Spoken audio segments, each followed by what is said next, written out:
Hola, ¿cómo están? Muy buenas tardes, lunes 12 de mayo. Un saludo atrasado a las madres, a las madres que estuvieron de día ayer.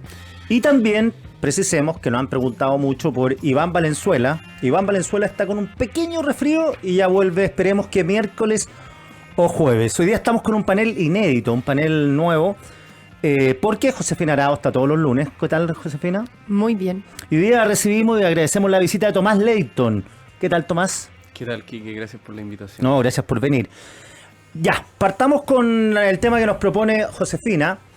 Una entrevista que dio dos entrevistas a Gonzalo Inter. Una más humana, que la dio a Claudia Álamos, la tercera.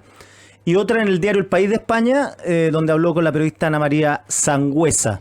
En medio de los conflictos que vive el Frente Amplio por el caso Procultura, que se han ido revelando conversaciones y también las intenciones, o más bien la línea investigativa del fiscal Cooper, que apunta a un posible supuesto financiamiento irregular de la política. Josefina. Sí, no sé si en defensa, pero como precisión, la entrevista del País es antes de lo de Procultura, ya estaba en curso, pero como toda la discusión, la polémica fue más el fin de semana, fue posterior a la salida de esta entrevista, entonces por eso no le preguntan directamente sobre ese tema que ahora está como en primera línea, ¿cierto? Pero me pareció digno de atención. Bueno, es una entrevista bien detallada a un precandidato presidencial, por lo tanto ya es importante empezar a mirar el tipo de ideas que están instalando. Y solo para resumir y abrir la discusión, me parece que es una entrevista bien reveladora, sobre todo de los sesgos del sector que representa el diputado Winter. Bueno, además creo que es digna de análisis la alta estima en que se tiene el candidato, además, pero eso se lo voy a dejar a los psiquiatras y psicólogos por lo transparente de esa alta estima. De todos los políticos en general se tienen alta estima, pero acá es muy transparente. Pero me impresiona porque encuentro que hay cierto desajuste entre su tono y los hechos, ¿no? Muy evidente. Lo primero es que hay una importante falta de autocrítica. O sea, el diputado Winter tiende a hablar como si no estuviera donde está. ¿No? En el Congreso y con un gobierno de su sector a la cabeza, ¿no? Sigue hablando un poco como espectador. Me llama la atención por el tipo de cosas que denuncia que faltan, que no se proponen, no se le ofrece a la ciudadanía propuestas de futuro, no se le da respuesta a sus demandas, etcétera. Y bueno, la primera pregunta que uno le viene es como, bueno, pero ustedes están ahí, ¿qué es lo que han hecho para responder a esas demandas no escuchadas de la ciudadanía, ¿no? Creo por lo mismo que hay en algún sentido falta, que ya a estas alturas me parece preocupante, de autocrítica o al menos de revisión y de sacar lecciones de la experiencia vivida como gobierno, ¿no? Algo dice de que hay que ir más lento, pero cuando habla de radicalidad, cuando habla de transformaciones profundas, cuando habla de la derecha, ¿no? Me parece que está esta combinación entre una cosa media de observador externo, pero además como si no fueran ellos los que están en el gobierno, ¿no? Después puedo hacer suma a ciertas declaraciones, pero quiero armar el panorama completo primero. Lo segundo, esta tendencia, a propósito de la declaración del Frente Amplio de espionaje por todas las filtraciones, ¿cierto?, por el tema de Procultura, una tendencia, le pega para variar a la tercera y al Mercurio en su entrevista, ¿no? Que la centroizquierda hace lo que se dice en la tercera y en el Mercurio, para cambiar sus posiciones, ¿cierto? Y no defender sus principios. Le pega, por supuesto, a la derecha, que habría pagado y invertido mucho dinero para instalar una lectura sobre el gobierno de Gabriel Boric. Y de nuevo, ¿no? Es más persuasivo, parece, para el diputado y ahora candidato hablar de la plata que habría invertido la derecha en instalar tesis sobre el gobierno de Gabriel Boric, que es que todas las críticas al modelo que ellos hicieron ahora se transformaron en una crítica a Gabriel Boric, en lugar de hacerse cargo de las justificadas críticas que pueden haber contra un gobierno que está en su momento más bajo de aprobación, ¿no?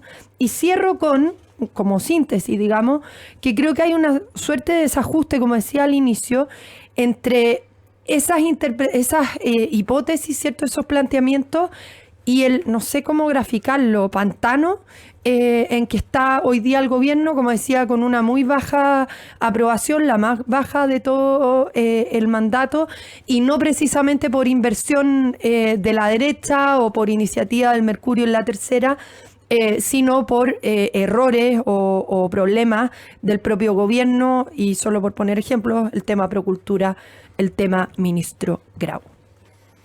Tomás, Sí. ¿qué opinas? No, yo creo que efectivamente el diputado Winter, ¿cierto? Durante los 3 años que ha durado este gobierno, ha sido uno de los principales escuderos del gobierno a nivel discursivo.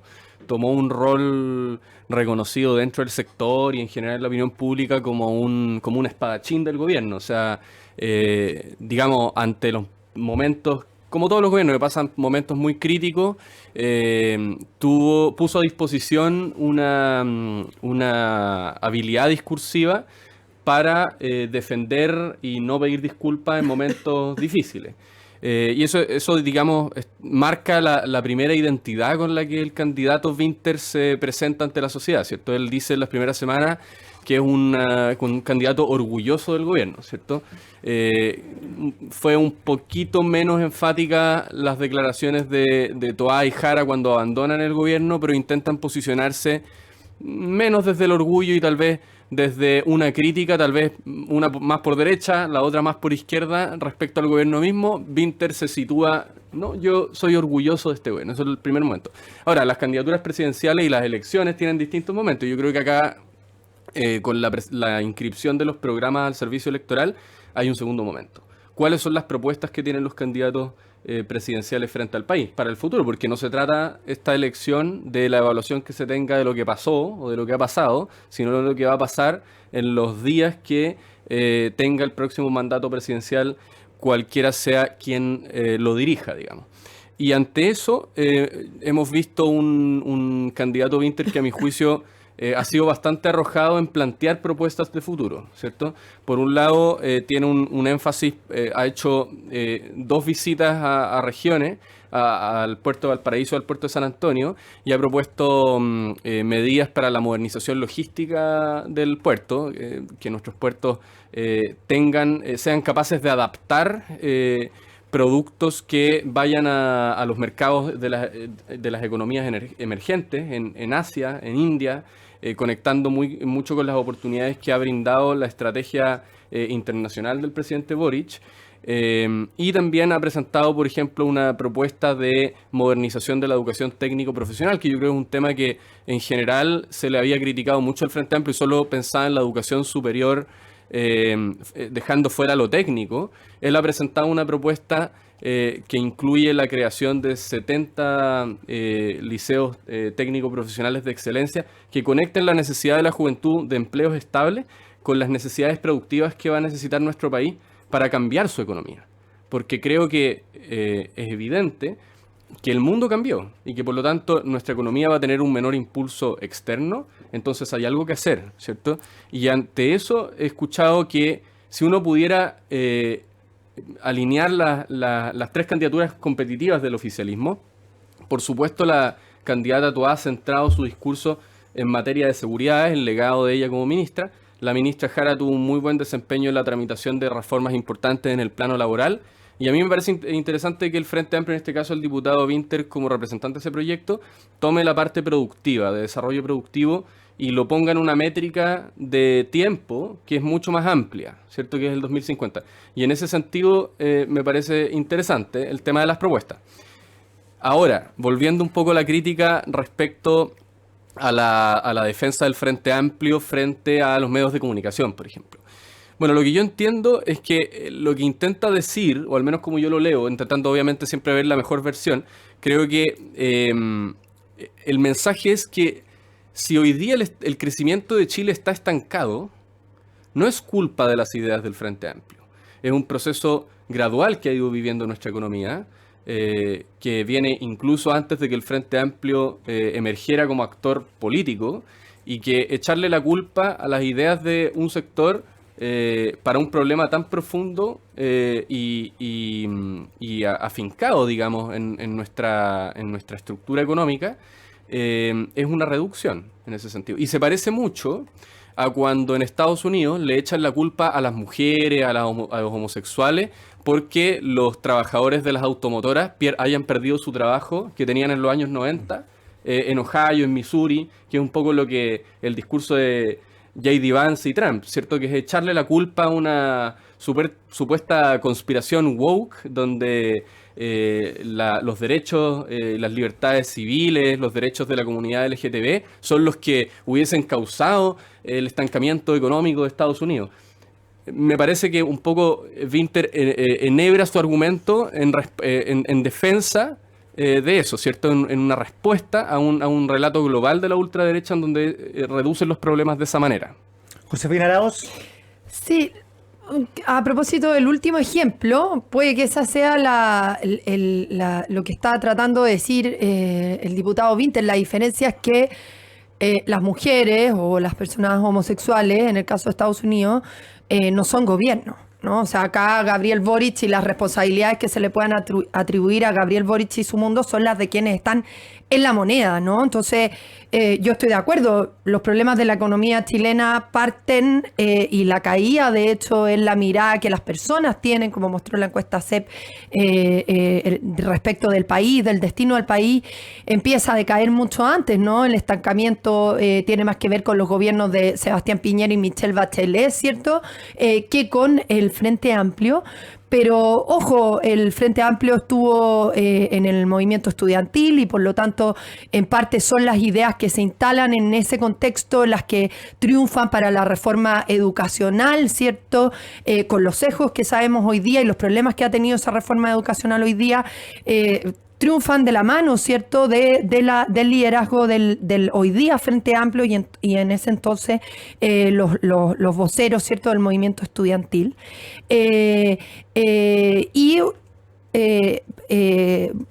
Digamos, yo creo que esto de un diputado orgulloso del gobierno me parece que tiene sentido porque es necesario que alguien se considere heredero. La pregunta es con qué eficacia logra presentarse como un orgulloso del gobierno, ¿no? O sea, mi problema está, yo puedo estar en desacuerdo, ¿no?, con lo que el diputado Wynter diga, eso es una cuestión, pero lo relevante me parece es cuánta credibilidad tiene para sostener eso, ¿no? Y cuán eficaz y persuasivo va a ser para la ciudadanía, para convencer a la ciudadanía de esa lectura. Cuando en la entrevista en El País le dicen, la gente quiere cambios, como usted dice, pero ¿cómo se explica que el gobierno de Boric, que presentó tantas reformas, esté con un apoyo del 22%? Y este diputado orgulloso responde, una parte de las reformas que se han propuesto no se logran implementar por minorías parlamentarias. Segundo, porque algunas reformas sí se lograron, pero por el ritmo legislativo no se hacen carne todavía en la vida de las personas. Tercero, porque fuimos derrotados en el diálogo social. La derecha invirtió mucho dinero en hacer algo que es brillante. O sea, a mí me parece de una falta de... O sea, entiendo la estrategia, digamos, pero aparte que me parece deshonesto, no sé con qué credibilidad pretende sostener una argumentación así, donde no hace referencia a ninguna deuda propia, digamos, o al menos lección, aprendizaje propio del gobierno y del oficialismo en casi 4 años de estar a la cabeza de los destinos del país. Y por ahí creo que van los problemas y vamos a ver en todo caso con qué eficacia logra sostener ese orgullo por el gobierno. Tomás Leito. No, o sea, primero haciendo doble clic en lo que mencionaba Josefina de que tal vez habría que responsabilizar al movimiento estudiantil como parte de las dinámicas que fueron explicando el estancamiento económico de Chile, ya no el gobierno o la gestión del gobierno de Boric, sino un fenómeno que viene hacia atrás, que tiene que ver como con la incorporación de nuevos sectores sociales a la política, lo que decía el programa de Naciones Unidas antes, el auge de la politización, ¿cierto? El periodo que hubo de aumento de eventos de protesta en Chile a partir del 2011. Bueno, yo creo que eso es complejo. Yo al revés, tiendo a pensar que lo que el movimiento estudiantil puso sobre la mesa fue un problema, un malestar, digamos, que se sentía en Chile de forma súper extendida, pero que fue parcialmente desoída por la política y frontalmente desdeñada por el empresariado, digamos. Y ese proceso de movilización no tuvo a la izquierda como un único promotor. Más bien yo creo que fueron... De hecho, es lo mismo. Mi problema con esa interpretación es que es lo mismo que cuando se dice que el estallido social fue o bien pura delincuencia o fue algo orquestado por un partido político. Por un lado, no fue pura delincuencia, había mucha frustración con cosas súper materiales que tiene el modelo de distribución de la riqueza en nuestro país, el rompimiento de la promesa de movilidad social. Y segundo, no fue solo un actor político, no fue un partido político el que organizó esas protestas en 2019, porque me parece que eso es sobreestimar la importancia que le dan los chilenos a los partidos políticos hoy día. Al revés, la gente tiene una mala opinión, no se identifica con ningún partido político. Entonces me parece que es una reducción. A mí lo que me preocupa, y me parece en ese sentido interesante que Vinter lo aborde, es cómo la derecha sigue sin una interpretación acabada de cuál es el rol que tienen las protestas sociales en una democracia liberal contemporánea. Es decir, de alguna manera la derecha ha gobernado 2 veces en democracia desde que terminó la dictadura. Piñera tuvo 2 veces la misma pana, ¿cierto? Tuvo un movimiento estudiantil que lo desborda, le terminan regalando un libro de cómo entender los movimientos sociales, y después en el estallido social su gobierno evidentemente pasa por una crisis muy importante en materia de derechos humanos. Tenemos la visita a la Corte Interamericana de Derechos Humanos por 2 semanas para recabar antecedentes de violaciones de derechos humanos repetitivas, una crisis política gigantesca, y de alguna manera lo que hubo ahí es una noción interesadamente ingenua, creo yo, sobre la desobediencia civil, por ejemplo. ¿Es la desobediencia civil algo posible en democracia? Es una pregunta que me parece que cuando la derecha gobierna no la resolvió. Lo que me preocupa es que ahora que quieren gobernar por tercera vez, y tienen el mismo problema, creo yo. La izquierda tiene sus propios problemas. ¿Cuál es mi interpretación de los problemas de la izquierda? No hay todavía una noción consistente de cuál es el rol de las oligarquías en los proyectos de desarrollo futuro. ¿Cuál es el rol con el empresariado? Hay visiones que no son del todo acompasadas. El liderazgo del presidente Boric avanza mucho en eso, pero todavía hay una discordia ahí. Pero la derecha, a mi juicio, cuando cree que el problema de Chile es el movimiento estudiantil, a mí me desconcierta. Como que me parece que no están pudiendo lidiar con una realidad muy material y que no tiene que ver con el ideario de izquierda o con cooptar los movimientos sociales. Tiene que ver con la distribución de la riqueza, con el modelo, o más que un modelo, con cómo se experimenta la desigualdad social, que no es solo un índice de Gini, es una forma de trato, es una forma de vivir el abuso, es una forma de sentir que las personas tienen siglos de distancia en las garantías que tienen respecto a sus derechos, que cuando tienen los derechos hay letra chica, cuando pides reembolso para hacer valer tus derechos en salud, por ejemplo. Hay unas distancias gigantescas. Y eso me pasa que el Frente Amplio, enhorabuena que lo ponga de nuevo sobre la mesa, creo yo. Josefina Arauz, ¿qué opinas? Sí, algunos alcances sobre que lo del movimiento estudiantil, solo para precisar en qué sentido hice referencia a él, ¿no? No para decir ni que no hubiera tenido nada valioso en lo que planteó, ni que esa protesta también haya sido protesta ciudadana y no solo lo que la política hizo con ella. De hecho, tuvo un apoyo ciudadano masivo en su momento, ni tampoco para decir que ese movimiento estudiantil sería culpable del atraso económico. Lo que quise decir es que el Frente Amplio tiene hace mucho tiempo un papel en política, ¿no? O sea, no es solo ahora que llega al gobierno en los últimos 3 años que se le pueden atribuir responsabilidades, ¿cierto?, en cómo se ha avanzado en política en nuestro país, porque al menos desde el movimiento estudiantil ellos tienen agencia política directa en el derrotero, ¿cierto?, de nuestra nación, digamos, en el tipo de decisiones, de políticas que se implementaron. Y puse como ejemplo la del movimiento estudiantil, que me parece una buena muestra de cómo desde hace mucho rato lo que hoy día es el Frente Amplio tiene influencia directa en la toma de decisiones y que política pública inspirada en un debate abierto, digamos, pero donde había una postura que tenía mucho apoyo ciudadano, se transforma en una política pública y una política pública que tuvo hartos problemas, digamos, por lo cual me parece que solo teniendo ese ejemplo, pero miles de más, también la convención, etcétera, uno esperaría de un candidato presidencial del actual gobierno una disposición un poco más autocrítica a la hora de dar respuesta, por ejemplo, al bajo porcentaje de apoyo de su gobierno. Y me parece que eso no existe.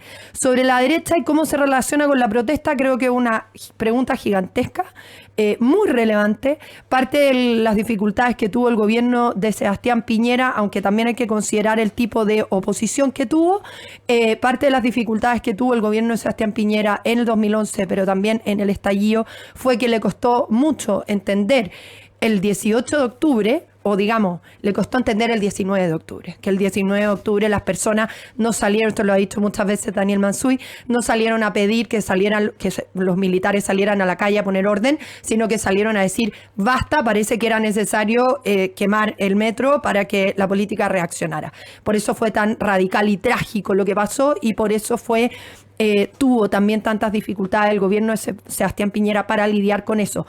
Pero ojo, yo no diría, creo que la izquierda tiene sus propios problemas y no solo respecto al papel de las oligarquías, no solo respecto, que también digamos, de ciertas demandas ciudadanas y cómo las interpreta, sino, de hecho creo que esa es una gran pregunta que tiene la izquierda, sino también con la propia protesta y eso también tiene que ver con cómo interpreta la izquierda la ciudadanía, porque si la derecha es la que queda derrotada con su diagnóstico para el 2019, la izquierda es la que queda al menos circunstancialmente derrotada para el triunfo del rechazo en la Convención Constitucional.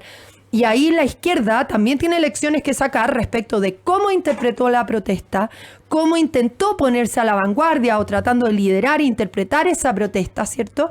Y que ha sido parte de los dilemas que tiene este gobierno, digamos, y que hace que nadie en la política hoy día pueda decir tenemos resuelta la interpretación de lo que quiere la ciudadanía. Aunque, ojo, lo que me pareció más interesante de su entrevista es cómo dice con razón, ojo con el discurso de la moderación, porque la gente también quiere en algún sentido cosas muy radicales y profundas. Tomás Leito, para ir cerrando. No, muchas cosas interesantes. Yo, de hecho, creo que efectivamente el problema de la interpretación del malestar no es exclusivo de un sector político. Eso estoy muy de acuerdo. Y de hecho, en la misma entrevista al diario El País, el diputado Vinter y candidato presidencial hace una crítica a la Convención Constitucional y la hace de forma bastante clara.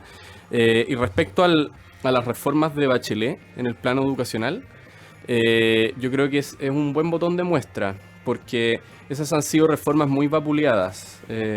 Hay sectores de la exconcertación que se desmarcaron de ellas, por ejemplo el caso connotado Ignacio Walker, que además hizo una crítica que a mi juicio tenía argumento, o sea, no era solo una pachotada. Yo creo una crítica que envejeció mal porque las reformas educacionales de Bachelet hoy día son algo que en el plano de la educación superior está bastante bien recibido y evaluado. Y en el plano de educación escolar es un problema tan grande el que hay en la educación escolar en Chile que se arrastra por mucho tiempo, que las reformas no van a solucionar todos los problemas de la noche a la mañana. Pero lo que ha quedado un poco superado por los hechos es que la ley de nueva educación pública o la ley de inclusión han empeorado los resultados de la educación escolar en general. Ha habido efectivamente un problema con los liceos emblemáticos. Pero cuando uno revisa los resultados de la prueba SIMS este año, por ejemplo, hay muchas interpretaciones catastrofistas que quedan superadas. Entonces, yo creo que acá hay algo interesante. Vinter, que cuando fue el gobierno de Bachelet, no fue parte del gobierno de Bachelet, no solamente porque no fuese parte del gobierno, sino porque en ese entonces izquierda autónoma, el sector de ese lado del Frente Amplio era mucho más crítico con las reformas de lo que era el otro sector, que era Revolución Democrática. Pero hoy día Vinter llama a defender las reformas de Bachelet en su entrevista, ¿cierto?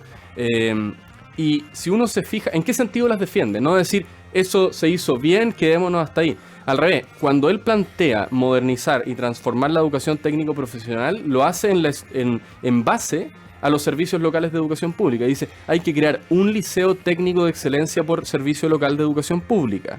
¿Y para qué? para desarrollar y promover habilidades específicas que va a requerir nuestra economía de aquí a 20 años. Eso es lo que está planteando. Y yo creo que eso ha sido un tema absolutamente obviado por la opinión pública, pero que es súper crucial en las trayectorias de vida, en las expectativas que tiene la juventud en Chile. Entonces, se hace cargo, defiende una reforma de un gobierno que no fue el propio, pero de alguna manera lo vincula con pertenencia a su sector político. Dice, esas reformas son mis reformas, pero yo las voy a llevar a un segundo nivel. Entonces me parece que en ese sentido hay un intento por hacer una síntesis entre lo que fue el último gobierno de la presidenta Bachelet, el gobierno del presidente Boric y lo que el progresismo tiene que ofrecer después de esas dos experiencias. Josefina, lo último, cortito, antes de irnos. No, bueno, más allá de seguir ejemplificando en qué sentido para mí la entrevista del diputado Winter muestra esa falta de autocrítica, y que creo que eso tiene, no es solo que yo la quiera, digamos, porque encuentre que está equivocado, sino porque creo que es necesaria en política. Y con eso quiero conectar con una reflexión media final, digamos, de que la política tiene que ser, necesitamos una política consistente. Y eso significa una política que es capaz de dar razón de lo que hace, y eso exige también ser capaces de revisar y mirar críticamente lo que se hizo, porque se pueden cometer errores, ¿no? Porque las políticas que se echan a andar pueden tener problemas no solo porque se han demorado en hacer carne a las personas o porque no fueron todo lo profundas que se hubiera querido que fueran, ¿cierto? Sino también porque quizás hubo sesgo, quizás hubo cosas que no se miraron y hoy día se entienden mejor, quizás no vimos que iba a tener este efecto regresivo, quizás no escuchamos a los críticos porque los teníamos identificados con los malos en ese momento, para mirar advertencias atendibles que se estaban planteando, que yo creo que fue el debate, por ejemplo, sobre gratuidad. Ahora, debate que la derecha perdió también porque fue poco persuasiva al plantearlo, pero creo que necesitamos una política capaz de mirar eso, ¿no? Para que pueda presentarse como consistente y creíble ante una ciudadanía que tiene una muy baja opinión de ella, que entre tanto ve cómo avanzan cuestiones como Procultura y sigue confirmando su peor opinión de ella. Ya, muchachos, nos vamos a una pequeña tanda para seguir acá en Página 13, pero antes saludamos a nuestros auspiciadores. Una revista para escuchar el mejor análisis de la actualidad. Eres parte de Página 13 de Tele 13 Radio. Visita la tienda Primeros Pueblos y descubre productos memorables. Encuéntralos en Casa Costanera, Temuco y el Mall Plaza Trébol. Conoce más en www.primerospueblos.cl. Primeros Pueblos, una iniciativa de CMPC. Todo lo que tu empresa necesita con un solo clic desde solo 0.77 UF más IVA mensual. Incorpora Softland Cloud, el más completo software de gestión con soluciones de e-commerce, finanzas, capital humano, comercial, gestión y operaciones. Visítalos en softland.cl. Llega a Chile Prudential AGF en alianza con AFP Habitat para que ahora tengas más alternativas de ahorro voluntario para tu pensión con Prudential AGF. Conoce más de esta alianza en prudentialagf.cl. Espacio, tecnología y potencias. GS8, el SUV de GAC Motor 4x4, motor 2.0 turbo, 3 corridas de asiento para que nadie se quede abajo, con pantalla de hasta 14.6 y conectividad avanzada. Cada viaje es una experiencia familiar. Descúbrelo en gacmotor.cl. GAC Motor Drive to Perfection. Sin antigüedad laboral, Cuenta Santander es para ti. Solo contrátala desde la app Santander desde costo cero. Santander es el momento. Elige una fibra que te toque la fibra con el plan 800 megas, Zapping, Plan Fútbol, TNT, Sport Premium y acceso a todo el contenido de Max a solo 29.990 pesos por un año. WOM, nadie te da más. Grupo CAP, símbolo del desarrollo minero industrial chileno, impulsa el futuro con empresas diversas unidas por un propósito común: liderar en materiales y soluciones claves para la descarbonización. Desde Chile siguen construyendo un mañana sostenible. Conoce más en www.cap.cl. Vamos a un pequeño corte y ya volvemos con más Página 13 acá en Tele 13 Radio.